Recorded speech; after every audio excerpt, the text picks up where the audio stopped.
अस्सलामुअलैकुम। ले जी, आज का आपका फर्स्ट ईयर केमिस्ट्री का चैप्टर नंबर 5 है और इसका एक बड़ा इंपॉर्टेंट, बहुत इंपॉर्टेंट है जो आपको ऊपर लिखा हुआ नज़र भी आ रहा होगा। वेरी इंपॉर्टेंट लॉन्ग क्वेश्चन, बहुत इंपॉर्टेंट लॉन्ग क्वेश्चन है। That is called azimuthal quantum number. बहुत इंपॉर्टेंट है ये, इसके एज अ लॉन्ग क्वेश्चन आने के बहुत ज़्यादा चांसेस होते हैं। एजीम्यूटल क्वांटम नंबर, सबसे पहले हमने जो क्वांटम नंबर्स पढ़ रहे हैं, ये क्वांटम नंबर्स क्या कर रहे हैं, they will leads us to the position of electron. ये जो क्वांटम नंबर है ये हमें इलेक्ट्रॉन की पोजीशन की तरफ लेकर जा रहे हैं, इलेक्ट्रॉन की लोकेशन की तरफ लेकर जा रहे हैं। तो सबसे पहले उन्होंने कहा जी कि आप ऐसा करें, आप प्रिंसिपल क्वांटम नंबर में जाएं। तो जब आप प्रिंसिपल क्वांटम नंबर में जाएंगे ना, तो आपको वहाँ पे ना इलेक्ट्रॉन मिल जाएंगे। तो हमने क्या किया, हमने सबसे पहले प्रिंसिपल क्वांटम नंबर में गए, तो हमें वहाँ पे इलेक्ट्रॉन मिल भी गया। फिर जब हम प्रिंसिपल क्वांटम नंबर के बीच में गए तो हमें पता चला जी वहाँ पे कुछ और चीज़ें भी होती हैं, जिसके बीच में जाओगे तो इलेक्ट्रॉन मिलेगा। ये वही हिसाब है कि जिस तरह हमने किसी अफराद से मिलना हो ना, तो पहले हम जाते हैं उसके घर। वो घर उसका होता है प्रिंसिपल क्वांटम नंबर। तो हम कहते हैं जी ये इस घर में मौजूद है। तो जब हम घर के भी में जाते हैं तो वो कहते हैं जी वो फला रूम, फला कमरे में मौजूद है, यानी कि अब हम आगे कहाँ पे आ जाएंगे, एजीम्यूटल क्वांटम नंबर में आ जाएंगे। तो जी सबसे पहले आपने शेल में जाना है। तो शेल के भी में और चीज़ें होती हैं, उनके भी में जाना है, और वो और चीज़ों में से एक चीज़ अभी हम पढ़ रहे हैं, वो क्या चीज़ है जी, एजीम्यूटल क्वांटम नंबर।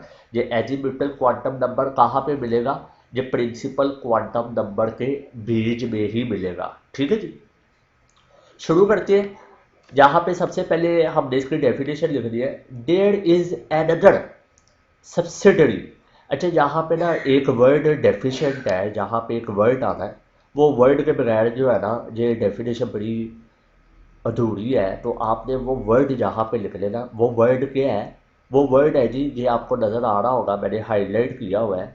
वो क्या है आपके पास कि देयर इज़ एनदर, ये नज़र आ रहा है जी, ये देखिएगा, देयर इज़ एनदर सब्सिडरी। ये आपने लाजमी लिखना है, ये जो वर्ड लिखा हुआ है ना सब्सिडरी, ये लाजमी लिखना है, क्योंकि ये जो है ना ये एज ए एमसीक्यूज भी पूछा जाता है कि which of the following quantum number is called subsidiary quantum number. तो वो आपके पास होता है जी azimuthal quantum number. There is another quantum number called azimuthal quantum number. तो यहाँ पे बेटा जी आपने जो है ना there is another subsidiary word लिखना है, उस वर्ड की बहुत इंपॉर्टेंस है, तभी मैंने आपको स्पेशल कह के वो लिखना है। There is another subsidiary quantum number which is called azimuthal quantum number. एक और बड़ा इंपॉर्टेंट क्वांटम नंबर है जिसको हम कहते होते हैं एजीम्यूटल क्वांटम नंबर। सब्सिडरी का मतलब होता है जिसको पर हम डिपेंड करते हैं, वो बड़ा इंपॉर्टेंट है जी। अच्छा, ये जो आपके पास एजीम्यूटल क्वांटम नंबर है ना, ये अरेबिक वर्ड है और इंग्लिश में इसका मतलब होता है डायरेक्शन। ठीक है जी, तो देखते हैं ये क्या डायरेक्शन हमें बता रहा है, किस चीज़ की सिम्ट हमें बता रहा है। ले जी, उसके बाद मैंने हेडिंग दी हुई है जी, वो क्या हेडिंग है, representation. The azimuthal quantum number it is represented by L. इसको हम एल के साथ रिप्रेजेंट करते हैं, और जो इसका फॉर्मूला होता है वो क्या होता है, L is equal to N minus one. N minus one, N का मतलब है principal quantum number minus one. तो इसका मतलब है जो आपके पास एजीम्यूटल क्वांटम नंबर है एल है, वो डिपेंड करता है किसके ऊपर, प्रिंसिपल क्वांटम नंबर के ऊपर, क्योंकि उसके फॉर्मूले में एन आ रहा है। ठीक है जी, उसके बाद है जी वैल्यू ऑफ एल। एल की क्या वैल्यू होगी, आपका जो प्रिंसिपल क्वांटम नंबर होता है उसकी वैल्यू कहाँ से शुरू होती है, 1 2 3 4 अप टू इन्फिनिटी। तो जब मैं यहाँ पे 1 पुट करूँगा तो क्या आएगा 0, 2 पुट करूँगा तो यहाँ पे क्या आएगा 1। ठीक है जी, यहाँ पे एन की जगह पे आप पुट करें ना, क्या पुट करना आपने, एन की जगह पे 1 पुट करें पहला शेल, तो आंसर 0 आएगा। एन की जगह पे 2 पुट करें दूसरा शेल, तो आंसर आएगा 1। एन की जगह पे 3 पुट करें तो आंसर आएगा 2। तो एंड सो ऑन आपके पास अप टू इन्फिनिटी जो है ना वैल्यूज ऑफ एल होगी। तो जो एल की यहाँ पे करेक्टरिस्टिक्स है, प्रॉपर्टीज है, वो क्या प्रॉपर्टीज है, it is use to represent the subshell. ये बड़ा इंपॉर्टेंट पॉइंट है जी। मैंने आपको पहले कहा कि प्रिंसिपल क्वांटम नंबर किसको कहते हैं? शेल को कहते हैं। शेल के बीच में भी और चीजें होती हैं जिनको हम कहते हैं एजीम्यूटल क्वांटम नंबर, और एजीम्यूटल क्वांटम नंबर किसको कहते हैं जी? सबशेल को कहते हैं। सबशेल किसको कहते हैं? शेल के बीच में सबशेल होते हैं, उसको हम कहते होते हैं जी एजीम्यूटल क्वांटम नंबर, या फिर सिंपली हम उसको कहते होते हैं इट इज सबशेल, या फिर उसको हम कहते होते हैं it is represented by L. इसको किसके साथ रिप्रेजेंट किया जाता है? एल के साथ। द एजीम्यूटल क्वांटम नंबर या फिर the value of L is use to represent the subshell. इसको सबशेल के लिए रिप्रेजेंट किया जाता है। It is use to represent the shape of subshell. हमें एल की वैल्यू से नंबर ऑफ शेल, सबशेल का भी पता चलता है, हमें एल की वैल्यू से सबशेल की शेप्स के बारे में भी पता चलता है। Its value is start from zero to infinity. इसकी वैल्यू जीरो से इन्फिनिटी तक जाती है। ये देख ले, जीरो से इन्फिनिटी तक जा रही है। यहाँ पे ये देखें, ये जीरो है और ये इन्फिनिटी तक जा रही है। यानी कि फॉर्मूले से ये सारी बातें मैं लिखता जा रहा हूँ। It value is always positive integers. जो इसकी वैल्यू होगी वो हमेशा पॉजिटिव इंटीजर्स होंगे। देख ले, पॉजिटिव वैल्यू, कोई भी नेगेटिव नहीं है। It is use to calculate the number of electrons in a subshell. वो कहते हैं जी जो वैल्यू ऑफ एल होती है उससे ही हमें पता चलता है कि सबशेल में कितने इलेक्ट्रॉन है। यानी कि पहले हमें पता चला इलेक्ट्रॉन शेल में है, तो हम शेल में गए। फिर हमें पता चला नहीं जी इलेक्ट्रॉन शेल के भी में सबशेल होते हैं, वहां पे मौजूद होते हैं। अब हम कहाँ पे जा रहे हैं? सबशेल में। तो अगर आपने देखना कि सबशेल में कितने इलेक्ट्रॉन आ सकते हैं तो उसके लिए आपके पास फॉर्मूला होता है 2 × 2l+1। ठीक है जी। ये मैं बताता हूँ आपको कैसे पता चलेगा कि कितने इलेक्ट्रॉन है। पहले आप देख लेते हैं कि आपके पास सबशेल कितने किस्म के होते हैं। There are 4 subshell, 4 types of subshell. एक होता है एस सबशेल, एक होता है पी सबशेल, एक होता है डी सबशेल और एक होता है एफ सबशेल। ठीक इसी तरह आप लिख दें बोर्ड में, कोई मसला नहीं है, बिल्कुल बड़ी अच्छे नोट्स बने हुए हैं। एस का मतलब होता है शार्प, पी का मतलब होता है प्रिंसिपल, डी का मतलब होता है डिफ्यूज्ड, एफ का मतलब होता है फंडामेंटल। ठीक है जी। एस सबशेल कब होगा? जब एल की वैल्यू क्या होगी? 0 होगी। जब एल की वैल्यू 1 होगी तो इसका मतलब है पी सबशेल है। जब एल की वैल्यू 2 हो तो इसका मतलब है डी सबशेल है। जब एल की वैल्यू 3 हो तो इसका मतलब है एफ सबशेल है। ये बात याद रखनी है। L0 S subshell, L1 P subshell, L2 D subshell, L3 F subshell. तो एस सबशेल की शेप क्या होती है? स्फेरिकल शेप होती है इसकी। स्फेरिकल का मतलब है सर्कुलर शेप होती है। पी सबशेल की कौन सी शेप होती है? डबल शेप होती है। और डी सबशेल की कौन सी शेप होती है? कॉम्प्लिकेटेड होती है, वो जरा पेचीदा शेप है। और एफ सबशेल की कौन सी शेप है? कॉम्प्लिकेटेड। ठीक है जी।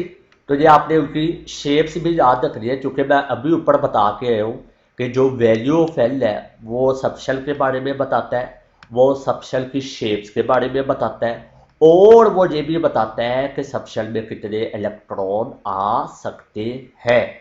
ठीक है जी। तो मैंने पहले सबशेल के बारे में सारा आपको बायोडाटा दे दिया। Note the value of L depend upon the value of N. पहले ही मैंने कह दिया कि जो एल की वैल्यू है वो एन के ऊपर डिपेंड कर दिया, प्रिंसिपल क्वांटम नंबर के ऊपर डिपेंड कर दिया। क्योंकि इसका फॉर्मूले में जो आ रहा है, क्या आ रहा है फॉर्मूले में? उसका फॉर्मूला क्या है एजीम्यूटल क्वांटम नंबर का? एजीम्यूटल क्वांटम नंबर का आपके पास फॉर्मूला है जी L is equal to n-1। ये फॉर्मूला है। और एल की वैल्यू क्या होती है? 0 1 2 3। 0 से शुरू होती है और कहाँ पे जाती है? इन्फिनिटी तक जाती है। तो आगे देखते हैं, आगे क्या है जी। The shape of subshell depend upon the value of L. Understood बात है कि जो एल जो है वो अगर एन पे डिपेंड कर रहा है तो इसका मतलब है जो एल का मतलब है सबशेल, एल का मतलब है शेप्स ऑफ सबशेल, तो वो भी किसके ऊपर डिपेंड कर रहे होंगे? प्रिंसिपल क्वांटम नंबर पे डिपेंड कर रहे होंगे। ठीक है जी। तो ये आगे आपके पास फ्लो शीट है जी। देखिएगा ये फ्लो शीट, ये फ्लो शीट बड़ी इजी है, बहुत इजी है। ले जी शुरू करते हैं फ्लो शीट। बड़ी इजी है, मैंने आपको कहा ये वाला क्वांटम नंबर बहुत इजी है।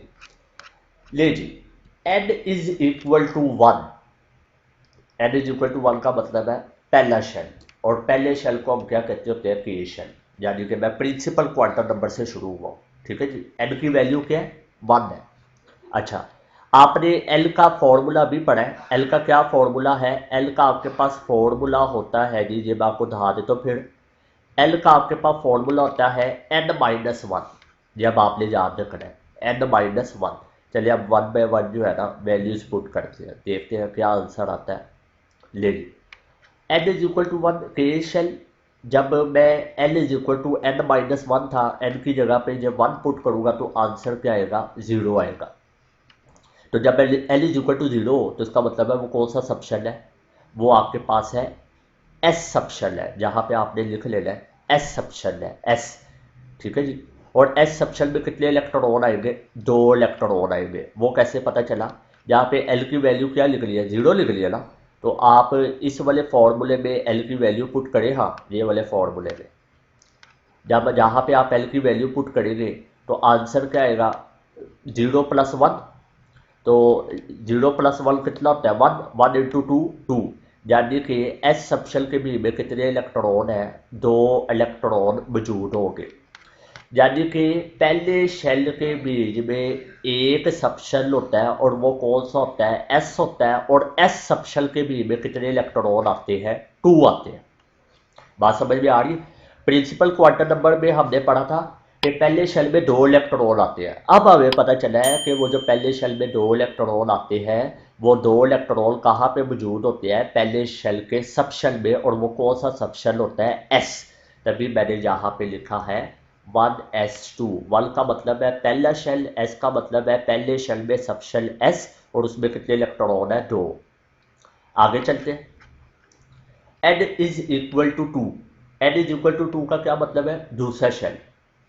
दूसरे शेल को l के साथ भी रिप्रेजेंट किया जाता है, और जब मैं l is equal to n-1 में वैल्यू पुट करूंगा तो आंसर क्या आएगा, 1। l इज इक्वल टू 1 आएगा। तो मैंने आपको कहा था यहाँ पे n की वैल्यू क्या है, 2 है ना, तो ये देखिएगा कि मैं यहाँ पे वैल्यूज पुट करता हूँ इस वाले फॉर्मूले में।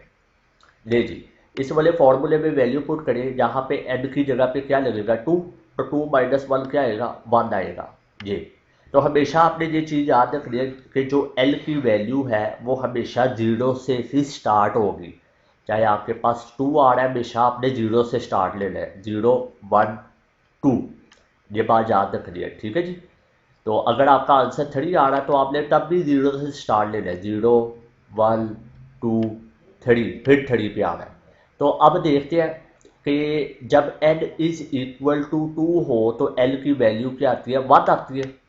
तो l की वैल्यू 1 आती है तो पहले हमें l इज इक्वल टू 0 लेना पड़ेगा, फिर l इज इक्वल टू 1 आएगा, क्योंकि l की वैल्यू 0 से स्टार्ट होती है। तो इसका मतलब है यहाँ पे कितने सबशेल हो गए, 2। l इज इक्वल टू 0 का मतलब है s subshell, l is equal to 1 का मतलब है p सबशेल, जो ऊपर पढ़ के आया। एस सबशेल के लिए एल की वैल्यू क्या है, 0, तो उसमें कितने इलेक्ट्रॉन आएंगे, 2। और पी सबशेल के लिए एल की वैल्यू क्या है, 1, तो आप इस वाले फॉर्मूले में एल की वैल्यू पुट करें, ये वाले फॉर्मूले में इस वाले एल की वैल्यू पुट करें 1, यानी पी सबशेल में मैं देखना चाह रहा हूँ कितने इलेक्ट्रॉन आएंगे, एल इज इक्वल टू 1, तो 2 1 2 प्लस 1 कितना हो जाएगा, 1 पुट करोगे तो 2 1 2 प्लस 1 3, तो 3 में 2 मल्टीप्लाई करो उसके साथ, 2 3 6, यानी कि पी सबशेल में कितने इलेक्ट्रॉन आएंगे, 6 आएंगे। चलिए मैं जहाँ पे अब सारे बता देता हूँ। मैं देखना चाहता हूँ डी सबशेल में कितने इलेक्ट्रॉन आएंगे, उसका एल इज इक्वल टू 2 है, तो यहाँ पे एल की जगह पे 2 पुट करो तो क्या आएगा, 2 2 2 4, एल इज इक्वल टू 2 है ना, तो 2 2 4 प्लस 1 5, 2 5 10, यानी कि डी सबशेल में 10 इलेक्ट्रॉन आएंगे। एफ सबशेल के लिए एल की वैल्यू क्या है, 3, तो यहाँ पे 3 पुट करो, 2 3 6 प्लस 1 7, तो 2 7 14, यानी कि एफ सबशेल में कितने इलेक्ट्रॉन आएंगे, 14 आएंगे। तो ये चीज़ आपने याद रखनी है। तो लिहाजा यहाँ पे दूसरे शेल में कितने सबशेल होंगे, दो, एक होगा एस और एक पी, और दूसरे सब एस सबशेल में 2 इलेक्ट्रॉन जाएंगे, पी में 6 जाएंगे, यानी कि 2s2 2p6, यानी कि हमने पढ़ा था दूसरे शेल में 8 इलेक्ट्रॉन होते हैं, और वो 8 इलेक्ट्रॉन में से 2 इलेक्ट्रॉन एस के पास गए हुए हैं, बाकी 6 इलेक्ट्रॉन किसके पास गए हुए हैं, पी के पास गए हुए हैं। ये चीज़ याद रखनी है। अब तीसरे शेल देखते हैं, n is equal to 3 m shell. तो यहाँ पे l की वैल्यू क्या आएगी, 2 आएगी। l की वैल्यू आपके पास 2 आएगी, तो पहले हम l इज इक्वल टू 0 लेंगे, l इज इक्वल टू 1 लेंगे, l इज इक्वल टू 2 लेंगे, यानी SPD। तो 3s2 3p6 3d10 and so on, ये बाकी आप खुद करेंगे। तीसरे शेल में 18 इलेक्ट्रॉन आते हैं, 18 में से 2 इलेक्ट्रॉन s के पास जाते हैं, 6 इलेक्ट्रॉन p के पास जाते हैं, 10 इलेक्ट्रॉन d के पास जाते हैं। प्रिंसिपल क्वांटम नंबर में हमने पढ़ा था।